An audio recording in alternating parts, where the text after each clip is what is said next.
Donald Trump यांच्या tariff धोरणामुळे भारतीय शेअर बाजारामध्ये हाहाकार, गुंतवणूकदारांचे 19 लाख कोटी बुडाले. मिड कॅप आणि स्मॉल कॅप स्टॉकमध्येही 10% घसरण. ट्रम्प यांच्या टेरिफ धोरणामुळे भारतीय शेअर बाजारामध्ये हाहाकार. सेन्सेक्स 2800 अंकांची तर निफ्टीमध्ये 900 अंकांनी घसरण. निफ्टीची लोअर सर्किटच्या दिशेनं वाटचाल.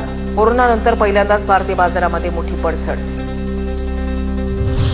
डोनाल्ड ट्रम्प यांच्या टेरिफ धोरणामुळे जपान, दक्षिण कोरियाच्या शेअर बाजारामध्ये हाहाकार. जपान, दक्षिण कोरियाचे शेअर बाजार 8%नी कोसळले. अमेरिकेमध्ये डोनाल्ड ट्रम्प आणि एलॉन मस्क यांच्या विरोधात जनता रस्त्यावर. ट्रम्प यांची धोरणं आणि मस्क यांच्या वाढत्या प्रभावाविरोधात अमेरिकेची जनता आक्रमक. अमेरिकेमध्ये एलॉन मस्क विरोधात संताप वाढला. टेस्ला कारच्या विक्रीमध्ये 13% घट. 3 वर्षातील सर्वात वाईट कामगिरी. ट्रम्प यांच्या टेरिफ धोरणामुळे अनेक देश तणावात. 50हून अधिक देशांच्या राष्ट्राध्यक्षांच्या अमेरिकेशी चर्चा करण्यासाठी प्रयत्न.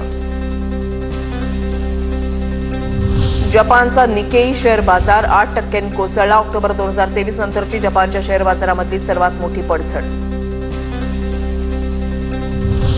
ट्रम्प यांच्या टेरिफ धोरणामुळे अमेरिकेमध्ये कॉफी पिणं महाग. ब्राझीलवर अमेरिकेकडून 10% आयात शुल्क, तर कॉफी उत्पादनामध्ये दुसऱ्या स्थानावर असलेल्या व्हिएतनामवर 46% आयात शुल्क.